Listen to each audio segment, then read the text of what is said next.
வந்து problem start ஆயிடுச்சு அந்த ட்ரைலர்லேயே. அதுக்கப்புறம் அவரோட கான்ஃபிடென்ட்டில் நின்னார், ஒரு இடத்துல நின்னார், அதிலே வந்தார்.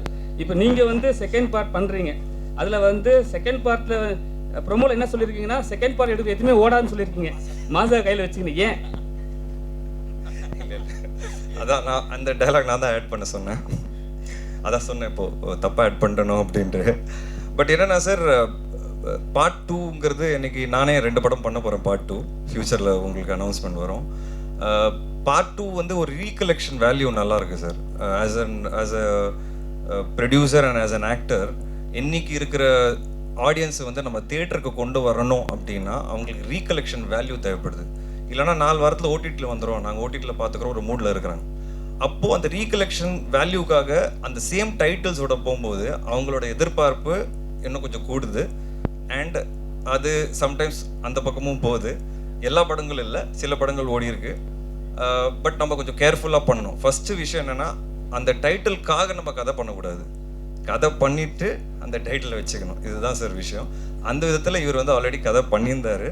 நானும் பார்த்தீங்கன்னா என்னோட 2 டைரக்டர்ஸ் உட்காந்து எழுதிட்டே இருக்காங்க. கிட்டத்தட்ட ஒரு 8 மாதம் ஆச்சு there writing is very important. But part 2 கண்டிப்பாக இது வந்து உங்களுக்கு சாட்டிஸ்ஃபை பண்ணும். அண்ட் நான் பண்ணுற ஃப்யூச்சரில் பார்ட் 2 சாட்டிஸ்ஃபை கண்டிப்பாக பண்ணுங்கிறத நான் நம்புகிறேன். கிருஷ்ணன் சார் ப்ரொடக்ஷனில் இப்போ நீங்கள் படம் பண்ண போகிறாங்க. அவர் வந்து எப்பவுமே வந்து ஒரு என்னன்னா இப்போ நீங்கள் அந்த அந்த சீனில் என்ன வரீங்கன்னா, கட்டா குஸ்தியில் இருக்கிற மாதிரி கெட்டப்பில் வரீங்க. ஏன் உள்ள கட்டா குஸ்தியில் இருக்கிற மாதிரி அந்த கெட்டப்பில் வரீங்க? ஒருவேளை நீங்கள் வந்து படத்தில் நடிக்கிறீங்களா? இல்லை அது நான் வந்து இந்த படத்தில் நடிக்கலை. அதை கிளியர் பண்ணிடுறேன். மேடமும் அதை கேட்டாங்க. நான் நடிக்கல இதில். I am only presenting the film. எனக்கு இருக்கிற கமிட்மெண்ட்ஸ் பேக் டு பேக் இருக்குது. So when he approach it was, நாங்கள் அப்புறம் பேசினதே வந்து ப்ரெசென்ட் பண்ணலாங்கிறது தான். எனக்கு வந்து அதான் நான் சொன்ன மாதிரி ஆல்ரெடி சொல்லிட்டேன், எனக்கு ப்ரொடியூஸ் பண்ணணும்னு ஆசை வருது. எனக்கு சில கான்டென்ட்லாம் பார்க்கும்போது இது நம்ம பண்ணால் நல்லாயிருக்கும். என்னோட ஜட்ஜ்மெண்ட் மேலே எனக்கு கொஞ்சம் நம்பிக்கை இருக்குது. ஸோ நான் துரை கிட்ட சொல்லும்போது இந்த மாதிரி படங்கள் பார்த்துட்டே இருங்க துரை, எது வந்து நல்லாயிருக்கும் நான் பண்ணுறேன் அப்படின்ட்டு. ஸோ நாங்கள் நிறைய கதைகள் கேட்குறோம். சில படங்கள் முடிச்சுட்டு கூட பார்த்துட்டு இருக்கிறேன் இப்போ ப்ரெசென்ட் பண்ணுறதுக்காக ஷூட் பண்ணி. இது வந்து கதை ரீதியாகவே எனக்கு வந்து இந்த படம் பார்த்து ரொம்ப பிடிச்சிது. ஸோ நான் துரை கிட்ட சொல்லும்போது துரை சொன்னால் எனக்கு தெரிஞ்ச டைரக்டர் தான், ரொம்ப நாள் தெரியும், நான் பேசும்போது அப்படி தான் இது ஆச்சு. நான் இதில் நடிக்கிறதுக்கு ஐடியா இல்லை எனக்கு. பட் விக்னேஷோட படம் பண்ணணும் எனக்கு ஒரு ஆசை வந்துருச்சு. அண்ட் அது நாங்கள் டிஸ்கஸும் பண்ணிகிட்டு இருக்கிறோம். நான் சொன்ன மாதிரி நான் அவரோட நடிக்கும்போது எனக்கு ரொம்ப கம்ஃபர்டபுளாக இருந்தது. ஒரு சின்ன கட்ஸ் இருக்குது அவர்கிட்ட. அவர் ஒரு ஐடியா லைனாக சொல்லியிருக்கிறாரு. ஃப்யூச்சரில் வி வாண்ட் டு கொலாபரேட் அப்படிங்கிறது ஒரு தாட் ப்ராசஸில் தான் நான் இருக்கிறேன். எல்லா டேரக்டர்கிட்டையும் நீங்கள் கதை கேட்கும்போது இப்படி தான் கேட்பீங்களா? அப்படிலாம் இல்லை சார், இப்படிலாம் கேட்க மாட்டேன். நான் ரொம்ப பொறுமையாக உட்காந்து ரொம்ப டைம் எடுத்து ஆஃபீஸில் we spend hours and hours for script narration. Sometimes இல்லை அது வந்து ப்ரொடியூசர், அவர் தான் ப்ரொடியூசர், நான் ப்ரெசென்ட் மட்டும் தான் பண்ணுறேன். ஸோ அதனால் மிரட்டினேன், அதான் பிரச்சனை கிடையாது. டைரக்டர் சொல்லுங்கண்ணா, எப்படி இருக்கீங்க? நல்லா ஆர்ட் ஸ்பாட் முக்கியமாக எனக்கு ரொம்ப பிடிச்சது தக்காளி சட்னி தான், பயங்கரமாக இருந்தது. தேங்க்யூ. இதில் எந்த வெரைட்டியான சட்னி வரும் அது நீங்கள் பாருங்களேன், இப்போவே சொல்லிட்டேன்னா ரிவீல் ஆயிடும். ஆனால் அதான் நீங்கள் 1ல் உங்களுக்கு என்ன மாதிரி எலிமெண்ட்ஸ்லாம் இருந்ததோ அதே மாதிரி எலிமெண்ட்ஸ் இதுலேயும் இருக்கும். ஒவ்வொரு கதையும் ஒவ்வொரு விஷயத்தை பற்றி பேசும். ஒன்று ஜாலியாக இருக்கும், ஒன்று சீரியஸாக இருக்கும், ஒன்று யோசிக்க வைக்கிற மாதிரி இருக்கும். அந்த சோனில் இருக்கும்ண்ணா. இதில் இன்னொரு ஆஸ்பெக்டும் டச் பண்ணியிருக்காரு சார். இப்போது ஃபர்ஸ்ட் பார்ட்டில் பார்த்தீங்கன்னா நிறைய ஃபெமினிசம் சம்மந்தமான விஷயங்கள் இருக்கும்.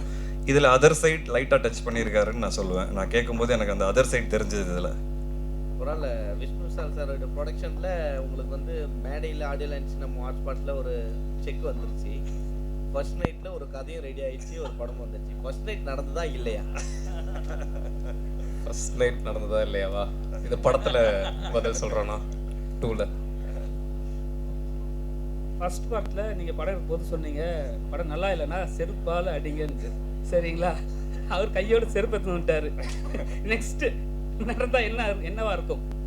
அடிச்சிருவார் அந்த செருப்பால். அதான் செருப்பை காட்டுறாருல. இல்லை, நான் அடிக்கிறத தாண்டி இன்னைக்கு மக்கள் அடிக்கிறது ரெடியாக இருக்காங்க படம் நல்லா இல்லைண்ணா. அதனால அதுதான் நான் டைலாகாக சொல்கிறேன். மக்கள் செருப்பால் அடிச்சுக்கூடாது, அதை மட்டும் மைண்டில் வச்சு படம் பண்ணுங்க. எல்லாரும் அப்படி தான் பண்ண வேண்டியதாக இருக்குது. இன்னைக்கு அது பண்ணாதான் நல்ல படம் பண்ண முடியுது.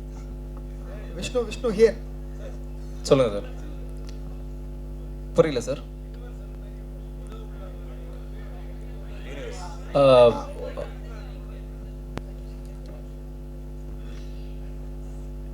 இந்த யூனிவர்சல்னு சொல்லுவாங்கல்ல, உள்ள படத்திலே அப்படியே கண்டினியூவா அதே பேட்டர்ன்லேயே பண்ண போறீங்களா? இல்லை சார், ஹாட்ஸ்பாட் 1ல 4 கதை இருந்தது. அது போக இந்த டைரக்டர் ப்ரொடியூசர் மற்றும் ஒரு எக்ஸ்ட்ரா கதையாக இருந்தது. 2ல வந்து 4, 5, 6 அப்படின்றது நீங்கள் படம் பார்த்து தெரிஞ்சுக்குங்க. அது சீக்குவல் கிடையாது, எல்லாமே புது கதைகள் தான். ஆனால் அந்த டைரக்டர் ப்ரொடியூசர் ஆங்கிள் மட்டும் சீக்குவலாக இருக்கும் சார். ஸோ அது ஒரு யூனிவர்ஸ் மாதிரி. இல்லை, இப்போ இதுக்கு அப்புறமும் பண்ணுறதும் அதே பேட்டர்னில் தான் பண்ணுவீங்களான்னு, உங்கள் பேட்டர்னா இதுதான் அப்படிங்கிறது. அது சஸ்பென்ஸ் சார். இல்லை ஹாட்ஸ்பாட் மட்டும் இந்த பேட்டர்ன். ஹாட்ஸ்பாட் எனக்கு தெரிஞ்சு அது 3, 4, 5 பண்ணலாம் சார். ஏன்னா இன்னைக்கு சொசைட்டியில் அவ்வளோ விஷயங்கள் இருக்குது சொல்கிறதுக்கு. இது ஒரு அதுக்கு உண்டான ஒரு பிளாட்ஃபார்மாக வச்சுட்டு எனக்கு தெரிஞ்சு மற்ற கதைகள்லாம் அவர் வச்சிருக்கிறாரு. நான் கேட்டேன் ஒன் ஆஃப் த ஸ்கிரிப்ட்ஸ், ரொம்ப புதுசாக இருந்தது எனக்கு அதுவும். ஸோ வேற கதை வச்சிருக்காரு. பட் மேபி ஹாட்ஸ்பாட் இந்த ஸ்டைலில் இருந்தால் கொஞ்சம் நல்லா இருக்கும்னு தோணும். விஷ்ணு விஷால் ஹியர். இங்கே விஷ்ணு இங்கே இருக்கேன். இதில் யாரெல்லாம் நடிக்க போகிறாங்க? இல்லை அது ஒவ்வொருத்தராக நாங்கள் ரிவீல் பண்ணுவோம் மேம். ஆமாம், இப்போதைக்கு வெறும் 2 அனௌன்ஸ்மெண்ட் மட்டும் தான் சார். விஷ்ணு, நிறைய படம் லைனப் இருக்கு உங்களுக்கு, ப்ரொடக்ஷன் நிறைய பண்ணிட்டு இருக்கீங்க. விஷ்ணு விஷால் ஆக்டர் விஷ்ணு விஷால் கஷ்டமா இருக்கா, இல்லை ப்ரொடியூசர் விஷ்ணு விஷால் கஷ்டமானதா? ஏன்னா நடிக்கிறது ஒரு படமே 1 வருஷம் எடுத்துக்குது டைம். ப்ரொடக்ஷன் சைடு எப்படி இருக்கு சார்? ரெண்டுமே கஷ்டம் தான் சார். ஒவ்வொரு ஆஸ்பெக்ட் ஆஃப் ஃபில்ம் மேக்கிங் பார்த்தீங்கன்னா அதோட கஷ்டங்கள் அது சார்ந்து இருக்கும். அண்ட் ரெண்டுமே சேரும்போது அதோட பேர்டன் இன்னும் கொஞ்சம் ஜாஸ்தி. பட் இப்போ நீங்கள் பார்த்தீங்கன்னா சார், 2 வருஷமாக நான் வெளியே ப்ரொடக்ஷனில் பண்ணும்போது எனக்கு 2 வருஷம் ஆயிடுச்சு. ஆனால் நான் சொந்தமாக ப்ரொடியூஸ் பண்ணும்போது ஒரே வருஷத்தில் 2 படம் கொண்டு வந்தேன். FIR, கட்டா குஸ்தி ரெண்டுமே எனக்கு ஒரே வருஷத்தில் வரும்போது I was very happy. So இந்த டிலே வந்து அதை அவாய்ட் பண்ணி நம்ம சில விஷயங்கள் நம்ம நினைக்கிற விஷயங்கள் நம்மளே பண்ணிடலாங்கிறது அது ஒரு ப்ரொடக்ஷனில் எனக்கு கிடைக்கிற ஃப்ரீடம். அந்த ஃப்ரீடம் வந்து எனக்கு இருக்கும்போது I think I can do better ஜாப்ன்றது எனக்கு தோணுது. தட் இஸ் வை இதுக்கப்புறம் ப்ரொடக்ஷனை வந்து ஃபுல் ஃப்ளெஜாக பண்ணலாங்கிறத நான் முடிவு பண்ணியிருக்கேன். அதனால ப்ரொடக்ஷன் டீம் எக்ஸ்பேண்ட் பண்ணேன். ஏன்னா ப்ரொடக்ஷனுங்கிறது வெறும் நான் ஒருத்தரை மட்டும் பண்ண முடியாது, அதுக்கு ஒரு பக்கா டீம் வேணும் சார். ஒரு 20 இன்னைக்கு பார்த்தீங்கன்னா ஒரு 30 பேர் ஒர்க் பண்ணுறாங்க என் கூட. அப்போ தான் ஒரு 3-4 ப்ராஜெக்ட் சைமல்டேனியஸாக நம்மளால பண்ண முடியும். ஸோ 2 கஷ்டங்கள், ரெண்டுத்துலேயும் கஷ்டம் இருக்குது, அதுக்கு உண்டான பெனிஃபிட்டும் இருக்குது, அதுக்கு உண்டான லாஸும் இருக்குது. So but I am enjoying this role of being producer and hero sir. Here actually உங்கள் கட்டா குஸ்தியும் சரி ஹாட்ஸ்பாட்டும் சரி கொஞ்சம் சைலண்ட்டாகவே வந்து ஃபெமினிசம் நல்லாவே பேசிச்சு. ஈவன் ஹாட்ஸ்பாட் வந்து நிறைய டிஸ்கஷன்ஸை வந்து ஸ்டார்ட் பண்ணி வச்சுச்சு. ஆனால் இங்கே 2 விதமான ஆடியன்ஸ் இருக்காங்க. ஒன்று ஃபெமினிசம் பேசுனா அப்ளாஸ் அண்ட் அப்ரிஷியேஷன் வர கேங். இன்னொரு கேங்கு டோட்டலாகவே வந்து ஃபெமினிசம் பேசாதீங்க, பேசுனா எதிர்ப்போம், அதை விட முக்கியமாக எல்லாரும் நல்லா தானே இருக்காங்க பெண்கள், என்ன ஏன் பேசிக்கிட்டே இருக்கீங்க ஃபெமினிசம் அப்படிங்கிற மாதிரியும் ஒரு குற்றச்சாட்டு இருக்குது. ஈவன் ஹாட்ஸ்பாட்டை பற்றி நாங்கள் பேசும்போதே எங்கள் சைட்லேயே ஒரு 2 பிரிவாக தான் பேசணும். ஒரு செட் வந்து ஃபெமினிசம் பேசாத, நல்லா தானே இருக்கீங்க, சுதந்திரமாக தானே இருக்கீங்கன்னு வந்துச்சு. ஸோ இப்போ ஹாட்ஸ்பாட் 2 நீங்கள் கொண்டு வந்துட்டீங்க. நீங்கள் இந்த மாதிரியான நெகட்டிவ் அல்லது எதிர்மறை ஃபெமினிசம் பேசாதீங்கிற மாதிரியான கருத்துக்களை சந்திச்சிங்களா 2 பேருமே? ஏன்னா அவரும் வந்து கட்டா குஸ்தியில் ஃபெமினிசம் பேசியிருப்பாரு. ஓகே, இப்போ நீங்கள் சொன்னீங்களே 2 விதமான இது இருக்காங்க செக்ஷன். அது வந்து நீங்கள் ப்ரெஸ் அண்ட் மீடியாவில் சொல்கிறீங்களா இல்லை ஆடியன்ஸ் மத்தியில் சொல்கிறீங்க? ரெண்டு இடத்துலையும் இருக்கிறாங்க. அதாவது நான் வந்து என்னோட பாயிண்ட் ஆஃப் வியூவில் பேசுகிறேன், என்னோட ஃப்ரெண்ட்ஸ் சர்க்கிள்லையும் இருக்காங்க, ஈவன் மீடியா சைட்லேயுமே பேசுனாங்க. ஸோ இதை நான் கேட்க, உங்களுக்கு அந்த மாதிரியான வந்துச்சா, நீங்கள் அதை எப்படி ஹேண்டில் பண்ணீங்க, பண்ண போறீங்க? ஒரு விஷயத்தோடும் போது அதோட ப்ளஸ் இருக்குது, மைனஸ் இருக்குது. பேலன்ஸ் எப்போ வரும் அப்படின்னா, இன்னொரு விஷயத்த எக்ஸ்ட்ரீம் பண்ணாதான் அதுக்கப்புறம் அது பேலன்ஸில் வந்து நிற்கும். எனக்கு தெரிஞ்சு இப்போ அந்த extreme situation we have to keep talking about it, we have to keep showing it. அது சில பேருக்கு போய் அடிக்கிற மாதிரி தான் இருக்கும். ஆனால் அதை தொடர்ந்து பண்ணும்போது தான் ஒரு ஸ்டேஜுக்கு அப்புறம் பேலன்ஸ்னு ஒன்று வரும். ஸோ ஐ திங்க் இது ஒரு பேலன்சிங் டைம் தான் இது ஃபார் விமென் டு அதே மாதிரி ஃப்ரீடம்ங்கிறது ஃபெமினிசம் அது கிடையாது. According to me freedom feminism is completely different. It's equality. Equality is not freedom. Equality is restricting each other also. So for me that is feminism. And being equal in good, bad and ugly. அதுதான் வந்து எனக்கு தெரிஞ்சு feminism. But unfortunately there's a lot of disparity and such movies only through these movies we want to talk about that disparity. அது கம்மி பண்ணணுங்கிறது தான் நாங்கள் சொல்ல வரோம். எனக்கு ஒரே ஒரு கருத்து வேறுபாடு இருக்குங்க. சில ரிவ்யூஸ், நான் ரிவ்யூஸ் நிறைய படிப்பேன், நான் நிறைய பேர்கிட்ட சொல்லியிருக்கேன், எல்லா படங்களோட ரிவ்யூஸ் படிப்பேன். சில பேர் ஒரே ஒரு க்ரைட்டீரியா வச்சு ரிவ்யூஸ் பண்ணுறாங்க, அது மட்டும்தான் எனக்கு இடிக்குது. ஒரு படம் ஃபெமினிசம் பேசிச்சுன்னா அது நல்ல படம், அது பேசலைன்னா வேற பக்கம் சாஞ்சிச்சுன்னா லைட்டாக அது படம் சரி படம், நல்ல படம் கிடையாது, இட்ஸ் அ ராங் ஃபில்ம்னே சொல்லிடுறாங்க. that is something that is hurting me, because why are you just judging a film based on one aspect? There are some reviewers who only judge a film based on that one aspect. That is my only problem. And in regards to audience, I think there is always going to be discussion, positive and negative. We as filmmakers, we as creative people, we should always take both and try to do our best. That's it. Vishnu sir அவர் பதில் சொல்லணும். இல்லை அதான் கிட்டத்தட்ட அவர் சொல்லிட்டாரு. அதான் இந்த மாதிரி சென்சிட்டிவ் ஃபெமினிசம், காஸ்ட், சூப்பர் ஸ்டிஷன், இது எதை பற்றி பேசினாலுமே கண்டிப்பாக டிவைடட் டாக் இருக்க தான் செய்யும். பட் நம்ம கான்சைன்ஸ்க்கு எது சரின்னு தெரியுதோ அதை முடிஞ்ச அளவுக்கு மனசாட்சிக்கு விரோதம் இல்லாமல் ப்ரெசென்ட் பண்ண ட்ரை பண்ணுறோம். அது டாக் வந்ததுன்னா அது நம்ம என்ன பண்ணாலுமே வரதான் செய்யும். ஸோ அது ஓகே தான். விஷ்ணு சார்ஜி சார், நீங்கள் வந்து விக்னேஷ் கார்த்திக்கு மட்டும்தான் கதவை திறந்து வச்சிருக்கீங்களா, இல்லை புதுசாக வரக்கூடிய டைரக்டர்ஸ்க்கு திறக்கிறீங்களா? எல்லாருக்கும் சார், அந்த மாதிரி கூட எல்லாருக்கும் சார், எல்லாருக்கும் கண்டிப்பாக வந்து we are looking forward to produce more films. அதுக்கு ஃபஸ்ட்டு நான் இன்னொரு ப்ரொடியூசராக தொடர்ந்து வந்து கண்டென்ட் கொடுக்கணும். ஒரு ப்ரொடியூசர் தொடர்ந்து நல்ல கண்டென்ட் கொடுத்தா தான் அடுத்தது கொலாபரேஷன்ஸ்க்கு வந்து இன்னும் நிறைய பேர் வருவாங்க. ஸோ என்னோடய ஃபோக்கஸ் இப்போதைக்கு நான் என் தம்பி படங்கள், அது மட்டும் next 3-4 films back to back நான் கரெக்டாக நான் கொடுத்துட்டேன்னா இப்போ இதை எடுத்திருக்கேன். இந்த மாதிரி இன்னும் நிறைய படம் பார்த்துட்டு தான் இருக்கிறேன். ஸோ கரெக்டான பட்ஜெட்ஸில் கரெக்டான ஆர்டிஸ்ட் வச்சு கரெக்டான கான்டென்ட் பண்ணணுங்கிறது என்னோட ஆசை. ஸோ நிறைய பேருக்கு அது ஓப்பன் தான் சார். துரை வந்து ஒரு பக்கம் இந்த மாதிரி கதைகள் கேட்டுகிட்டே இருக்கிறாரு. இந்த மாதிரி யார் அப்ரோச் பண்ணாலும் மீட் பண்ணிட்டு தான் இருக்கும். அதே போல் ஸ்போர்ட்ஸுக்கு வந்து நிறைய நீங்கள் வந்த படமே கபடியிலேருந்து தான் ஸ்டார்ட் பண்ணீங்க, அப்புறம் கிரிக்கெட். ஸோ இப்போ பார்த்தீங்கன்னா விக்னேஷ் போகத் வந்து இதுவாக இருக்காங்க. அந்த மாதிரியான ஸ்டோரிஸ் வந்தால் எடுப்பீங்களா? அதான் சார், ஸ்போர்ட்ஸ் படங்கள் என்றைக்குமே எனக்கு ஒரு ஆசை இருக்குது. பட் என்ன சார், தொடர்ந்து பண்ணாலும் நான் அதனால தான் இந்த வாட்டி சிசிஎலும் ஆடல. என்னன்னா எல்லாரும் திருப்பி எனக்கு ஸ்போர்ட்ஸ் பர்சனாகவே பார்க்குறாங்க. நான் சினிமாவுக்கு வந்துட்டேன், அதை விட்டேன். அது ஓகே, உள்ளே இருக்குது, நம்ம கூட இருக்குது. பட் ஐ வாண்ட் டு கொஞ்சம் அந்த மைண்ட் செட்டை மாற்றணும். I am now an actor and now I am producer. So அந்த மைண்ட் செட்டில் இருக்கணுங்கிறது maybe I might not do sports too often at the moment. ஃபியூச்சரில் கண்டிப்பாக எனக்கு நல்ல கதைகள் வரும்போது கண்டிப்பாக ஸ்போர்ட்ஸ் திருப்பி தொடுவேன். விக்னேஷ் ப்ரோ, விக்னேஷ் விஷ்ணு சார், இங்கே பாருங்க. விஷ்ணு இங்கே பாருங்க சார். சார், இந்த கூட்டணியில சேருவதற்கு எந்த விஷயம் உங்களுக்கு தூண்டுகோலா இருந்துச்சு? இல்லை சார், எனக்கு நான் சொன்ன மாதிரி அவரோட அந்த ஃபஸ்ட்டு கதையோட ப்ரெசன்டேஷன் தான் சார். ஏன்னா அண்ட் அவரோட கட்ஸ் தான் சார். உண்மையாக சொல்லணும்னா அந்த ப்ரெஸ் மீட்டில் அவர் சொன்னதில்ல, இந்த படம் பிடிக்கல செருப்பால் அடிக்கன்னாரு. அந்த கட்ஸ் தான் எனக்கு பிடிச்சது. ஏன்னா இன்னைக்கு இருக்கிற சினிமா வேர்ல்டில் கொஞ்சம் கட்ஸியாக இருக்கணும் சார். அந்த கட்ஸ் வந்து என்னை அட்ராக்ட் பண்ணிச்சு. சரி, அப்படி என்ன பண்ணியிருக்க போகிறான்னு பார்க்கும்போது நான் சர்ப்ரைஸ் ஆனேன். ஏன்னா ஆல்ரெடி எனக்கு தெரியும், நீங்கள் எல்லாரும் பார்த்துட்டு அதை அப்ரிஷியேட் பண்ணிட்டீங்க. அது மீறியும் நான் சர்ப்ரைஸ் ஆனேன்.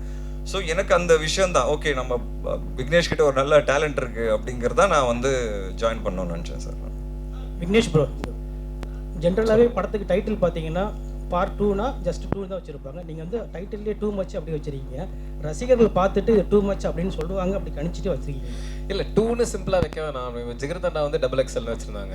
ஸோ அந்த மாதிரி இப்போ வெறும்னே 2ன்னு வைக்காம இன்ட்ரெஸ்டிங்காக என்ன வைக்கலாம் அப்படின்ற தாட்ஸ் வந்துட்டு இருந்தது. இல்லை, நீங்கள் ஆல்ரெடி ஸ்கிரிப்டை பண்ணிட்டீங்க இல்லையா? ஸோ இட்ஸ் டூ மச்சாக இருக்குமோ அப்படிங்க ஃபீல் பண்ணி வச்சுருக்கீங்க. 2 மச்சாக இருக்கும் தான் நினைக்கிறேன். அது நீங்கள் பார்த்துட்டு 3 மச்சாக இருக்கா 4 மச்சாக இருக்கான்னு நீங்கள் போன வாட்டி அவ்வளோவா இருக்காதுன்னு நினச்சாரு. ரொம்ப டூ மச் ஆயிடுச்சு.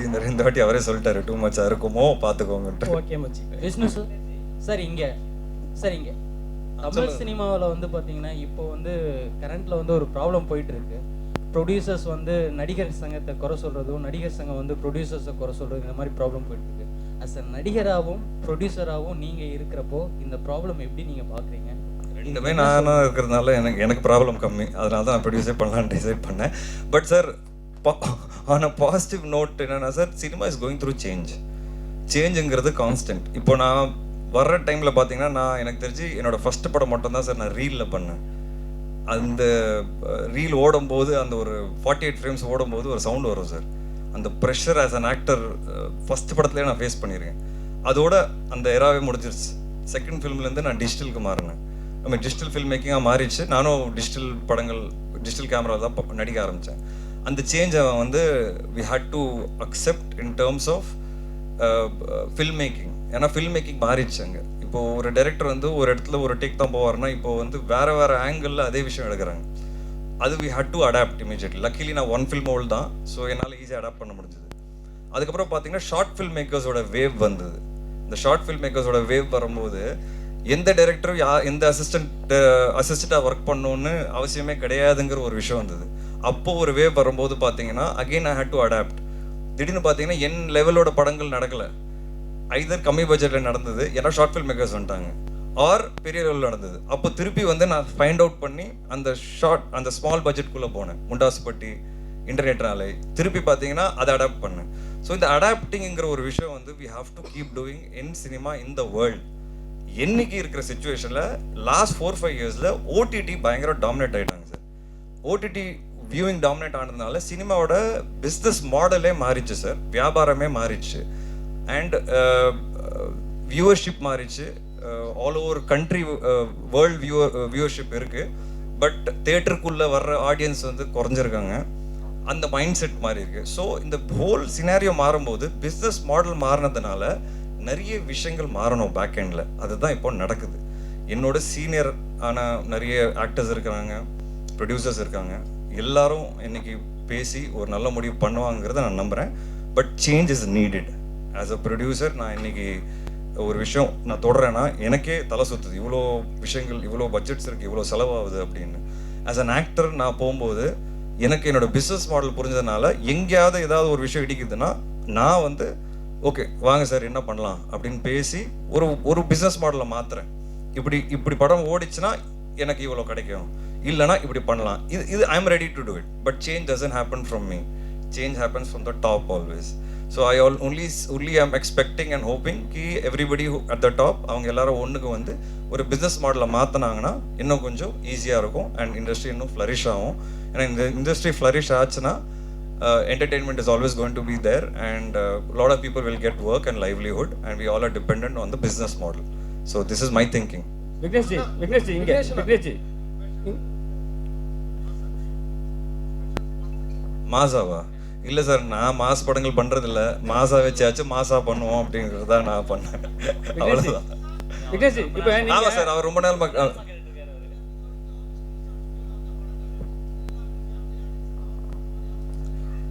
கரெக்ட்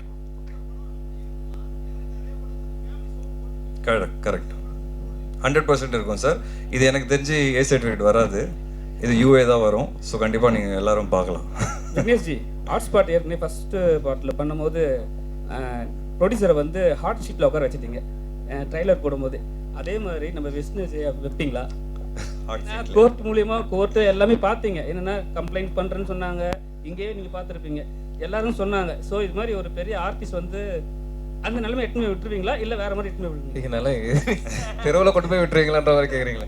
இல்லை அப்படிலாம் இல்லை. நீங்கள் ஆனால் ட்ரெய்லர் ரிலீஸ்க்கு அப்புறம் அவங்கள அங்கே விட போறீங்களான்றது நீங்கள் டிசைட் பண்ணுறது தானே. நான் எனக்கு என்ன சரின்னு தோணுதோ அதை பண்ண போகிறேன்.